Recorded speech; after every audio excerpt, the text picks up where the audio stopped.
Assalamu alaikum wa rahmatullahi wa barakatuh to some of you, and peace out to the rest of you. Hit the share button because the message is more important than the messenger. We're going to talk about these Indians today. I don't mean the Indians that the lost Negroes of North America pretend to be so they can cling to the plantation land for the white folk.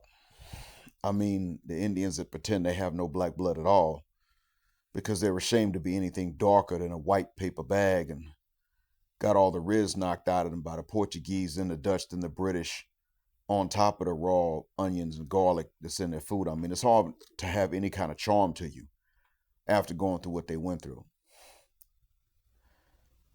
They're not even awkward like they're stereotyped to be, but they damn sure sounded even to each other, though.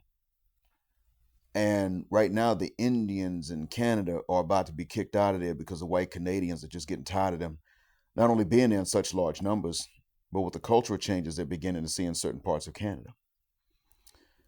You see, initially, they went into Canada in small numbers and they got absorbed culturally. That which was dysfunctional in India did not jibe in Canada. Now, that which is dysfunctional in Canada no longer takes precedence over that which is dysfunctional in India. Additionally, India is exactly where they don't want to be, and everyone knows it.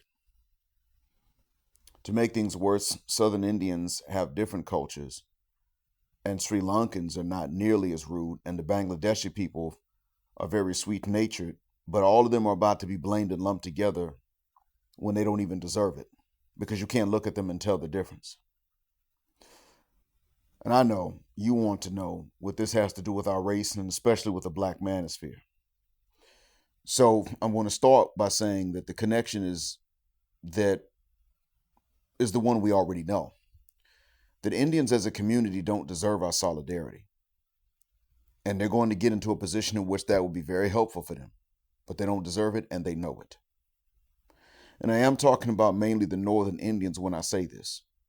This does not apply to Indians from Kerala, which is a state in the South, as an example, because they're very egalitarian and even kill. They're not the problem. You meet an Indian that speaks Malayalam, and you can ask them what language they speak in their state. And if they say Malayalam, chances are they're not the problem. Sri Lankans are not our enemies or our friends. Sri Lankans are just a neutral party. Hell, stop a Sri Lankan and ask them how Indians, especially the northern ones, treat Sri Lankans. Ask Indians how Bangladeshis are, and they'll tell you that in Bangladesh, the people are very sweet-natured. And then ask Bangladeshis how Indians treat them. And they'll tell you, it's not always that good. My dad worked with them and whites at the same time for decades. And he said they kiss white ass and then talk down to a black man unless they realize that even a black man is someone's boss. And they might still talk down to him. They live by the ethos, kiss up and kick down. You're kind to them and they see it as an indication of weakness. You're mean to them and they see it as an indication of some power over them, even if they don't believe it. They do something wrong and they won't even say, I'm sorry. And even if they don't mean to do something wrong, they'd rather act like they meant to do it than to say, I apologize, my bad. I'll tell you what it's like dealing with them in Saudi Arabia when they're not educated. You see, in the UK, you get to see the high class and low class Pakistanis. So jails and prisons could be full of Pakistanis there just like universities could be. Or hospitals. That's Pakistanis. But the Indians in the UK are not coming from the low class. Or at least they weren't. But in the USA, the Indians and Pakistanis alike are cherry-picked before they can go to the US. So they're either paying to go to school or they're agreeing to open stores in our neighborhoods that sell filth. Those are the ways they go forward. They got to comply with white supremacy one way or another. They got to participate in one way or another to be welcomed into the USA, and they're ready to participate in a moment's notice. Now, the best reaction is for us to never participate in whites' reactions to any of these other groups that are not white either. So I'm telling you that we should not be out here trying to call ICE to help them locate someone from India. Just like I said, we shouldn't do this with the Latin Americans. And you know, a white Latin American is no ally of mine. Y'all know that. Nobody anti-black is an ally of mine.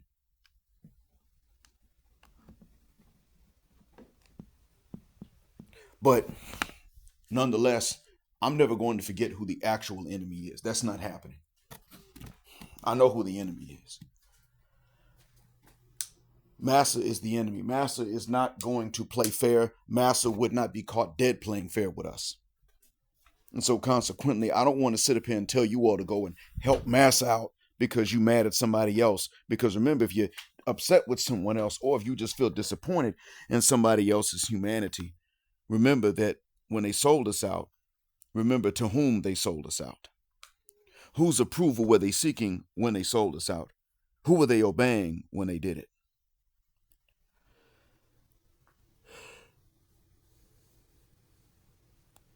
So the best thing for us to do is to sit back and let these two groups go at it.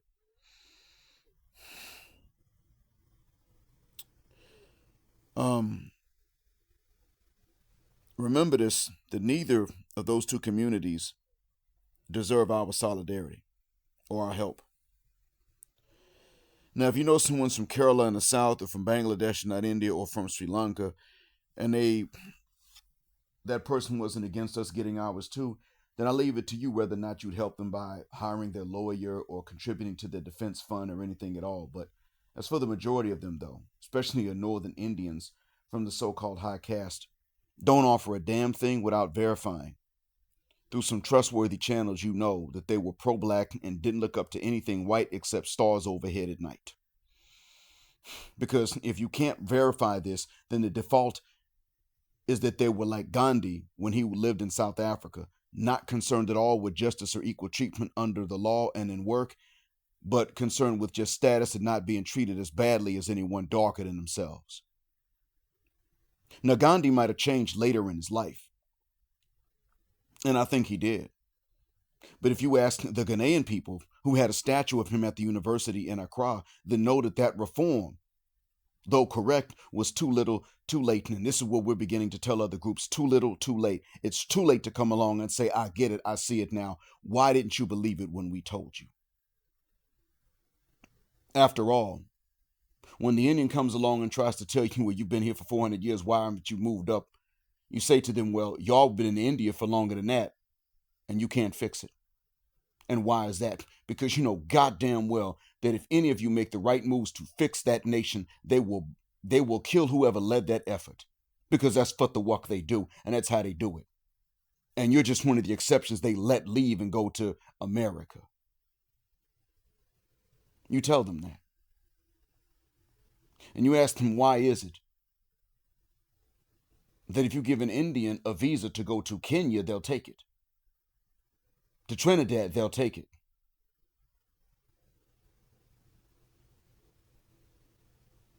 But you don't have that many black folks trying to get visas to go to India, especially to live there and work.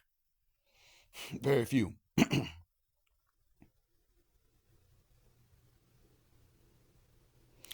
When Gandhi was on African soil, he thought it was okay for whites to mistreat our race, just not his. And that's how we know the group of them, even if it's not true. And that's why his political agitation wasn't punished with the death penalty by those Dutch-speaking barbarians that punished black freedom fighters in the same British colony, which at that time was South Africa. So when an Indian you don't know discusses with you what his people are going through in Canada, Australia, the UK, Ireland, and the USA, tell them that they should comply and stop talking like victims, and that if white folks are doing this kind of crap to them, they must have earned it somehow, because they spent years telling you that white folks don't just pick folks to do this to just because they're darker. Tell them that. And that even if white folks are in the wrong, like they say, well, there's no solidarity between any part of India and any part of the black world at all.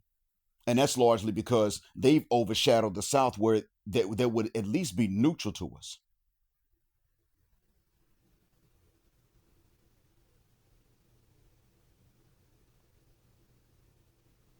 And that the attitudes towards us are not only known, but the attitudes of the Northerners are the reason that the innocent neighbors to the South and in Sri Lanka and Bangladesh, who never did anything wrong to us are not going to get much help either, because they will be mistaken for being the same as some snotty Brahmin from Calcutta who looked up to whiteness and down on blackness.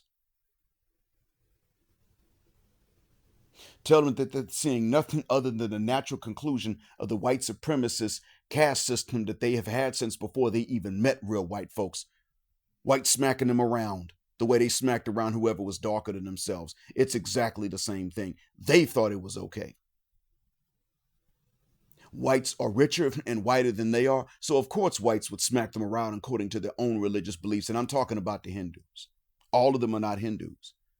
But that caste system is something that comes out of Hinduism, and this is something that a lot of them, though they try to fight, are not really militant enough to fight. And understand that many of them that are doing okay are the ones that are in the US, the UK, and Ireland, and Australia, and they're getting smacked around. The difference is that we quickly shed and got rid of any ideas they taught us that we're supposed to religiously justify this white supremacist order. Christians and Muslims alike from the black world have been revolutionary in their Christianity or their Islam. Yes, that's true even for the Muslims. Don't believe me? Ask Asada Shakur, who helped her. Oh, wait, that's right. We can't ask her now. But she already said it.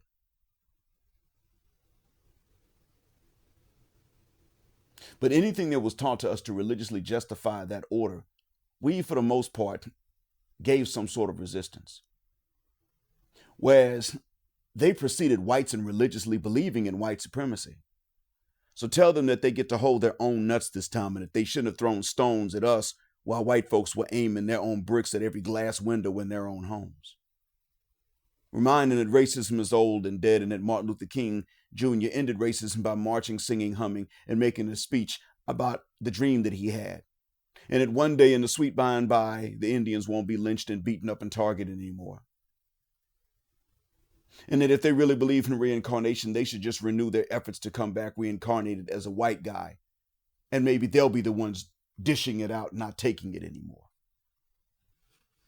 Remember to roast them and throw back everything in their faces that they ever said to us about racism.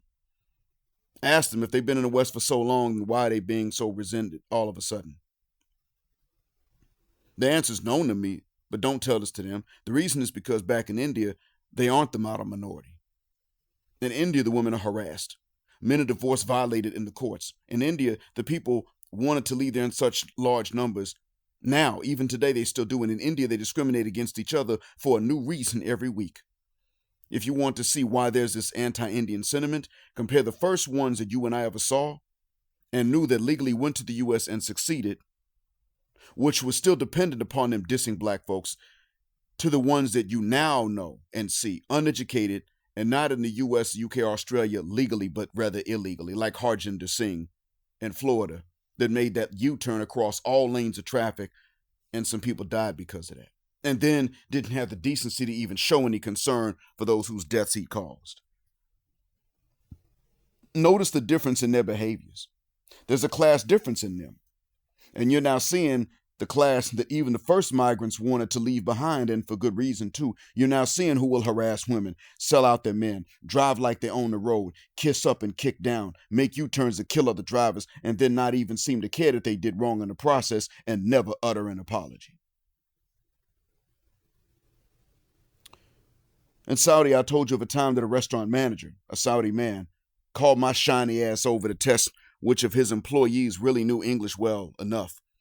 And he found that they'd all lied about it. I suspect that they had told him they speak English because that's why he was testing them. And many Indians who are not educated will just lie and say that they know this language and that language, and they can't speak any of them correctly. And if they don't know an answer, they won't say, I don't know. I once asked him, matter of fact, it was my second day in the kingdom. I asked the man, do you sell sugar-free Red Bull here? And that man bobbled his head and answered, we open from 6 a.m. until 11 p.m. That ain't what I asked his little racially confused ass. Since that time, I've had no pleasant interactions with Indians that don't have an education. And I'd gladly throw them under the bus in Saudi if the locals ever needed a scapegoat to blame for anything, to take the heat off of black folks, American or from the continent, the same way they gladly threw us under the bus in the West to get that white approval. They discriminate against each other and even dehumanize each other, and then they cry real tears because white folks treat them the same way they already believe that whites are supposed to treat people. They're the quintessential example of a belief in inequality. People are now detecting this about them, and as we know, Charlie doesn't tolerate this attitude from people as dark as them. Simply put, they're getting their spear chucker wake-up call because they reveled in not being us and in being treated better than us by whites, and Charlie saw them get too comfortable in that position. This is not our fight. So we should merely pay attention so we can learn and catalog this and teach it accurately in a few decades to our own kids as historical evidence of how other groups act. That's all. Observe, record, teach. That's the blackest thing we can do for our own sons and daughters. I hope this helps. Thanks for listening, and as always, black, heterosexual, non-select male power just because Boom Shika doesn't like it, and black patriarchy until extinction or judgment day. Thank you for flying with us again here on Jet Black Air, where the phrase jet black is also a verb. Keep Jet Black with us until the wings and the wheels fall off. Gender, justice, forever.